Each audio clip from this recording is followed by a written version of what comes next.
अगला पार्ट समझने जा रहे हैं।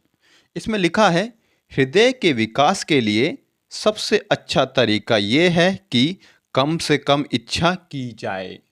इसका मतलब ये है कि अपने दिल को विकास करने के लिए, उसे एक्सपेंड करने के लिए, उसे अच्छा बनाने के लिए सबसे अच्छा तरीका ये है कि कम से कम इच्छा हो।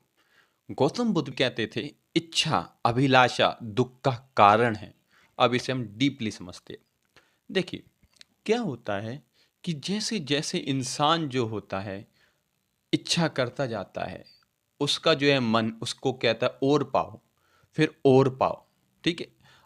अब पाने के लिए ज़्यादातर मौके पर आपको जो है कभी कभी भी झूठ भी बोलना पड़ सकता है, छल भी करना पड़ सकता है।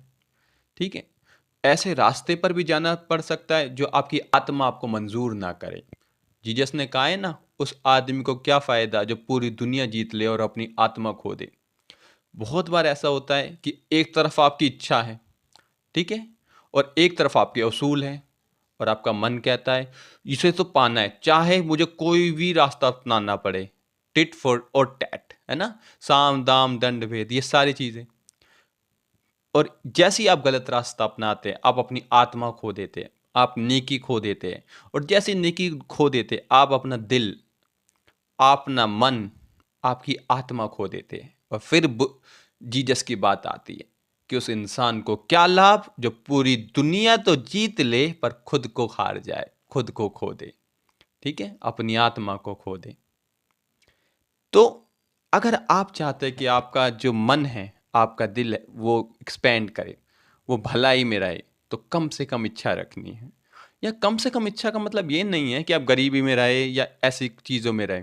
यह मतलब ये है कि लालच को कंट्रोल में करना है। आपको कुछ चीज़ पाना है, बहुत बढ़िया, पर क्या वो आपकी नीड है, नेसेसिटी है, या फिर आपका ग्रीड है? इसमें आपको डिफरेंशिएट करना बहुत ज़रूरी है, वरना इसका कोई अंत नहीं है। आप एक चीज़ पाएंगे, फिर मन क्या कहेगा दूसरी, दूसरी पाएंगे तीसरी, तीसरी पाएंगे चौथी, ऐसी मन आपको जो है भटकाता रहेगा और आप एक दिन यहाँ से निकल जाएंगे।